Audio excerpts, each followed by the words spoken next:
Hello guys, कैसे हैं guys. आज का वीडियो बहुत ही इंपॉर्टेंट होने वाला है क्योंकि आज हम बात करने वाले हैं यूसीसी यानी कि यूनिफॉर्म सिविल कोड यानी कि समान नागरिक संहिता के बारे में। देखिए दोस्तों, क्या है कि समान नागरिक संहिता जो है वो सबसे पहले गोवा स्टेट में लागू हुआ था। लेकिन स्वतंत्र भारत की अगर बात करें, स्वतंत्र भारत में पहला ऐसा कौन सा राज्य है जहां पर यूनिफॉर्म सिविल कोड लागू हुआ है, तो भैया वो है उत्तराखंड। तो उत्तराखंड में 27 जनवरी 2025 को उत्तराखंड में यूसीसी लागू हो गया। अब यूसीसी लागू होने के बाद से क्या क्या प्रावधान उसमें शामिल किए गए हैं, क्या यूसीसी में कौन सी समिति गठित की गई थी, है ना, इसका क्या इतिहास रहा है, यूसीसी किसे कहते हैं, हम आपको पूरा इसमें समझाएंगे। लेकिन उससे पहले आप लोगों से गुजारिश, भैया यदि आप चैनल पर नए हैं तो चैनल को जरूर सब्सक्राइब कर लीजिए, साथ ही दोस्तों को जरूर शेयर कीजिए। देखिए, सबसे पहले आपको यहाँ हम बता दें कि यूनिफॉर्म सिविल कोड, जिसका शॉर्ट फॉर्म होता है यूसीसी, इसी को हिंदी में कहते हैं समान नागरिक संहिता। क्या कहते हैं? समान नागरिक संहिता। तो गोवा एक ऐसा स्टेट है, अगर हम बात करें गोवा का, तो गोवा एक ऐसा स्टेट है जहां पर पहले से ऑलरेडी यूसीसी लागू है। ठीक है, ये पहले से ही लागू है क्योंकि वहां पर भारत देश आजाद होने से पहले क्या हुआ था कि यहाँ पर पूरे ईसाई लोग रहते थे, तो ईसाई लोग अपने हिसाब से काम करते थे, तो इस हिसाब से यूसीसी लागू है। उसके बाद स्वतंत्र भारत यानी कि आजाद भारत का पहला ऐसा राज्य बना है उत्तराखंड। क्या बन गया? उत्तराखंड बन गया है, जहां पर 27 जनवरी 2025 का एक ऐसा दिन था जहां पर वहां पर पुष्कर धामी यानी कि उत्तराखंड के जो सीएम है, मुख्यमंत्री महोदय हैं, उन्होंने 27 जनवरी 2025 को यूसीसी लागू कर दिया है। अब हम बात करते हैं यूसीसी होता क्या है। देखो, यूसीसी क्या होता है कि यूसीसी को हमारे संविधान में, कहा हमारे संविधान में राज्य के नीति निर्देशक तत्व, किसमें? राज्य के नीति निर्देशक तत्व में, जो कि भाग 4 में है। ठीक है, अगर हम बात करें भाग 3 में क्या है, जरा आप लोग कमेंट करके हमें बताइएगा। तो भाग 4 में राज्य के नीति निर्देशक तत्व में अनुच्छेद 44 में यह बात कही गई है कि समान नागरिक संहिता यानी कि राज्य भारत के समस्त राज्य क्षेत्र में नागरिकों के लिए एक समान नागरिक संहिता लागू करेगा। कौन करेगा? राज्य करेगा। ठीक है, फिर इसमें क्या है कि समान नागरिक संहिता में देश के जितने भी हैं, देश के प्रत्येक नागरिक को, हर एक नागरिक को अब एक समान कानून मिल जाएगा। यूसीसी का मतलब है कि अगर पूरे देश में लागू हो जाता है तो एक कानून के दायरे में आ जाएंगे। ठीक है, अभी क्या है, अभी की स्थिति में यह है कि अगर मान लीजिए कोई मुस्लिम है तो उनका एक अलग लॉ है, मुस्लिम पर्सनल लॉ। तो यानी कि मुस्लिम का अपना एक अलग लॉ है, ईसाई का अपना एक अलग लॉ है ना, पारसी का एक अपना अलग लॉ है। इसी तरह एक हिंदू सिविल लॉ है। तो हिंदू सिविल लॉ में कौन कौन आते हैं, जरा नोट कर लीजिएगा। हिंदू सिविल लॉ में आते हैं हिंदू आते हैं, बौद्ध आते हैं, जैन आते हैं, सिख आते हैं। ठीक है, ये आते हैं।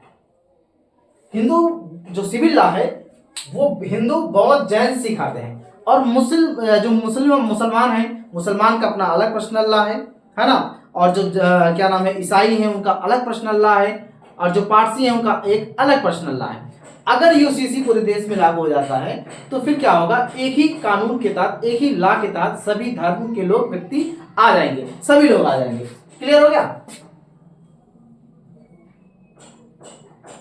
ठीक है, अब यूसीसी में क्या बात की, यूसीसी में शादी, तलाक, जमीन जायदाद की बंटवारे के अब क्या होगा कि सभी धर्मों का एक कानून बन जाएगा। चाहे वो तलाक हो, चाहे जमीन जायदाद हो, चाहे शादी हो, कुछ भी हो, वो सब क्या होगा, एक कानून के दायरे में अब आ जाएगा। ठीक है, इससे क्या होगा, उन सभी धर्मों के जो अलग अलग नियम है, क्या होगा, अलग अलग जो नियम है, चाहे संपत्ति नियम हो, चाहे धर्म से संबंधित नियम हो, है ना, चाहे वो शादी से संबंधित, तलाक से संबंधित, वो नियम क्या हो जाएंगे, खत्म हो जाएंगे, फिर एक ही लॉ के तहत ये आ जाएंगे। अच्छा, अब यहाँ पर हम जरा बात कर लेते हैं कि उत्तराखंड में कब ये लागू हुआ था। ये तो भाई आपको पृष्ठभूमि हमने आपको बता दिया। ठीक है, अब यहाँ पर आपको देखिए 27 जनवरी 2025 को यूसीसी लागू हो गया उत्तराखंड में। तो वहां के सीएम है पुष्कर धामी ने उत्तराखंड में 27 जनवरी 2025 को यूसीसी लागू कर दिया, यानी कि यूनिफॉर्म सिविल कोड को लागू कर दिया। तो एक विशेषज्ञ समिति की गठित की गई थी, विशेषज्ञ समिति का गठन किया गया था। उसके अध्यक्ष सुप्रीम कोर्ट के रिटायर्ड जज हैं जस्टिस रंजना प्रकाश देसाई।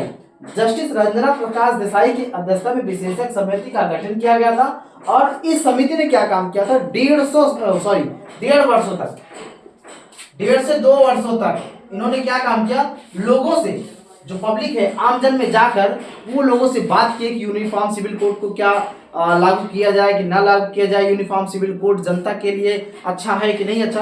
तरह तरह के प्रश्न किए गए थे, है ना, तरह तरह के प्रश्न किए गए। उसी के आधार पर फिर इन्होंने क्या काम किया कि 2 फरवरी 2024 को अपनी रिपोर्ट उत्तराखंड सरकार को सौंप दिया।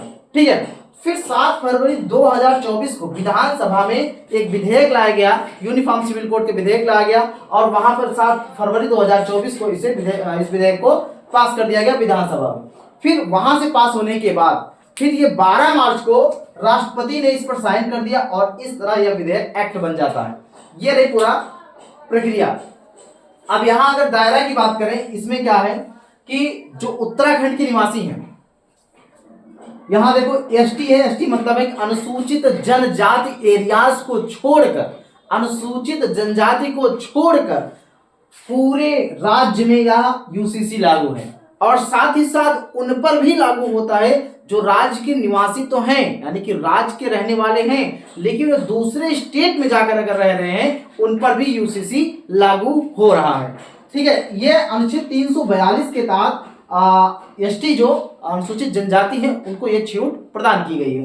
बाकी आप अनुच्छेद 342 आप लोग कमेंट करके बता दीजिएगा इसमें क्या क्या प्रावधान है। ठीक, अब इसमें कुछ प्रावधान है जो बदले गए हैं, है ना, कुछ प्रावधान है जो बदले गए हैं, उन पे जरा समझेंगे, गौर करेंगे, अच्छे से समझेंगे। तो सबसे पहले ये बात आपको बता दें कि यहां पर क्या होगा कि जो यूसीसी है, यूसीसी को लागू करना है, जैसे किसी की शादी ब्याह हो गई है ना, शादी ब्याह है या तलाक है, उनका पंजीकरण होना बहुत जरूरी है और ऐसे लोगों का पंजीकरण होगा कब भैया, 26 मार्च 2010 के बाद जितने लोगों को शादी हो रखी है या तलाक हो रखे हैं उनको क्या करना, उनको अब एक रजिस्ट्रेशन कराना पड़ेगा और रजिस्ट्रेशन कराना है सिर्फ और सिर्फ 6 महीने के भीतर में। अगर 6 महीने के भीतर वो रजिस्ट्रेशन नहीं कराते हैं तो उनको 25,000 रुपये जुर्माना देना पड़ेगा। कितना देना पड़ेगा, 25,000 रुपये जुर्माना देना पड़ेगा। ये ध्यान रखना है कि 26 मार्च 2010 के उत्तराखंड के जितने भी निवासी हैं, किसी की शादी हो रखी है, किसी का तलाक हो रखा है, तो क्या काम करेंगे भैया, अब रजिस्ट्रेशन करना है। रजिस्ट्रेशन करना है 6 महीने के भीतर में। 6 महीने के भीतर से अगर रजिस्ट्रेशन नहीं करते हैं तो 25,000 रुपये को उनको जुर्माना लगेगा। ठीक है, पहला ये बदलाव हुआ है। दूसरा अहम बदलाव हुआ है live in relationship. Live in relationship क्या होता है कि ये एक ऐसी व्यवस्था है जिसमें क्या होता है कि एक लड़का एक लड़की वो आपस में बिना माँ बाप की सहमति से वो एक साथ रहते हैं और उनको लिव इन रिलेशनशिप कहा जाता है। अब इसमें क्या होगा, इसमें भी कुछ बदलाव कर लिए गए हैं। अब इसमें यह बदलाव कर दिया गया है कि लिव इन रिलेशनशिप अगर कोई व्यक्ति रह रहा है तो उसको क्या कराना पड़ेगा, उसको रजिस्ट्रेशन कराना पड़ेगा और ये भी देखना पड़ेगा कि वो सहमति से हैं, रह रहे हैं नहीं रह रहे हैं, और दूसरी चीज ये है कि वो बालिग हैं कि नहीं है। अगर वो बालिग नहीं है तो लिव इन में नहीं रह सकते हैं, अगर लिव इन में रहना है तो उनको रजिस्ट्रेशन कराना ही अनिवार्य है और 1 महीने के भीतर उनको रजिस्ट्रेशन कराना है। 1 महीने के भीतर में रजिस्ट्रेशन कराना है। अगर 1 महीने के भीतर ये रजिस्ट्रेशन नहीं करा रहे हैं इनको 3 महीने की जेल हो सकती है, 3 महीने की जेल हो सकती है और 10,000 रुपये जुर्माना हो सकता है। अगर कोई व्यक्ति, ध्यान रखना ये भी, लिव इन में रहने के लिए उनका कोई पारिवारिक संबंध नहीं होना चाहिए, उनका ब्लड रिलेशन नहीं होना चाहिए, किसी तरह का ब्लड रिलेशन ना हो और किसी तरह का पारिवारिक संबंध ना हो। अगर कोई लड़का लड़की अपने मन से रहना चाहता है तो रह सकता है, लेकिन वो क्या काम कर सकता है, वो सबसे पहले रजिस्ट्रेशन करवाएगा। रजिस्ट्रेशन करवाएगा, 1 महीने के भीतर उसको रजिस्ट्रेशन करवाना पड़ेगा। अगर नहीं करवाता है तो 3 महीने की जेल हो जाएगी और 10,000 रुपये का जुर्माना होगा। और अगर वो अपनी बात को झूठे तरीके से पेश कर रहा है उसका जुर्माना बढ़कर 25,000 हो जाएगा। ठीक है, उसका जुर्माना बढ़कर 25,000 हो जाएगा। अब यहाँ पर शादी की उम्र की बात करता है। शादी की उम्र की अगर बात करता है तो लड़की की जो उम्र होगी वो 18 साल है ना, गर्ल की जो उम्र होगी वो 18 साल है और 21 साल जो है वो बॉयज की उम्र होगी, यानी कि लड़के की उम्र मिनिमम इतना होना चाहिए कि वो शादी करने योग हो सकते हैं। अगला है संपत्ति में अधिकार। अब संपत्ति में अधिकार क्या होगा कि चाहे वो लड़का हो चाहे वो लड़की हो, वो माता पिता की संपत्ति में बराबर के हकदार हो सकते हैं। संपत्ति के अधिकार भी क्या होगा, चाहे बेटा हो चाहे बेटी हो, माता पिता की संपत्ति को बराबर हकदार अब उनको मिल जाएगा। और अगला है वसीयत। वसीयत में क्या है ना कि चाहे आप मौखिक रूप से, चाहे आप 4 मिनट की कोई वीडियो है ना, 4 मिनट का आपने वीडियो बना दिया है और उस वीडियो में आपने ये बात कह दिया है कि हम फला आदमी को अपनी वसीयत दे रहे हैं, तो ये वसीयत मानी जाएगी। लेकिन उससे पहले ये प्रूफ करना होगा कि अगर मान लीजिए लिखे भी हैं, राइटिंग भी है, उन्हीं की राइटिंग है, वो लिख के दिए हैं या फिर मौखिक रूप से दिए हैं तो मान लिया जाएगा। अगर राइटिंग है तो ये बात को सबूत, ये बात पेश करना होगा, सबूत के साथ पेश करना होगा, उन्हीं की राइटिंग है। ठीक है, तो वसीयत क्या होगा, अब वसीयत भी आराम हो गया। ठीक है, इसमें क्या है, गोद लेना। अब गोद लेना में क्या है कि पहले जो मुस्लिम महिलाएं थी ये क्या थी कि ये गोद नहीं ले सकती थी। अभी क्या है, यूसीसी लागू होने के बाद क्या है कि सभी धर्म की महिलाएं अब गोद ले सकती हैं, किसी भी बालक को गोद ले सकती हैं। अब अगला है यहाँ पर हलाला और बहुविवाह। देखो, हलाला और बहुविवाह को खत्म कर दिया गया है। हलाला और बहुविवाह को क्या कर दिया गया है, खत्म कर दिया गया है। हलाला बहुत ही जो है कुप्रथा टाइप की थी, उसको खत्म कर दिया गया है और बहुविवाह उसी में भी आता था। देखो क्या होता था, एक एक व्यक्ति जो है 2-2, 3-3 शादी, 4-4 शादी करते थे, वो प्रावधान खत्म कर दिए गए। हाँ, शादी कर सकते हैं, कब कर सकते हैं, एक कंडीशन दिया गया है, अगर किसी व्यक्ति की वाइफ, ठीक है, वाइफ अगर तलाकशुदा है, अगर तलाक हो गया है रजिस्ट्रेशन के साथ, ध्यान रखना है कोई भी रजिस्ट्रेशन होना जरूरी है, तलाक हो गया है या फिर वाइफ की डेथ हो चुकी है तो वो फिर शादी दोबारा कर सकता है।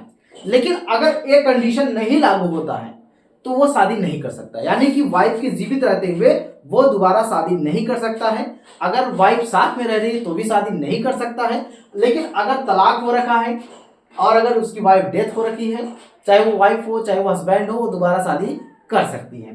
ठीक है, अगला है यहाँ पर धर्म परिवर्तन। अगर मान लीजिए कोई भी बिना सहमति के, कोई भी बिना सहमति को क्या कर सकता है, धर्म परिवर्तन करता है, तो दूसरे व्यक्ति को उस व्यक्ति से तलाक लेने या गुजारा लेने का अधिकार होगा।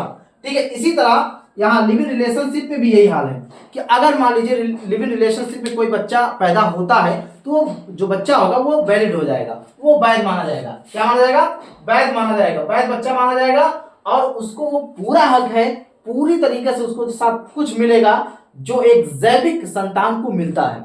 अगर मान लीजिए कि यहाँ पर तलाक भी हो जाता है, लिव इन रिलेशनशिप में अगर तलाक भी हो जाता है तो ये महिला फिर क्या होगा, गुजारा भत्ता है ना, भरण पोषण की हकदार भी बनती है। ठीक है, तो ये यूसीसी है, पूरा उत्तराखंड में लागू हो रखा है और एक वेबसाइट बनाया है सरकार ने ucc.uk.government.in, ये वेबसाइट विकसित की है और इसी वेबसाइट पर अगर आप जाएंगे तो पूरा यूसीसी का फॉर्म आपको बता दिया जाएगा, इसमें क्या करना है क्या नहीं करना है। ठीक है, तो ये चीजें हैं। तो उम्मीद करता हूं आपको ये वीडियो बहुत अच्छा लगा होगा। ठीक है, और अच्छा लगा है तो जरूर किसी न किसी दोस्तों के साथ जरूर शेयर कर लीजिए। तब तक के लिए फिर मिलेंगे, तब तक के लिए नमस्कार।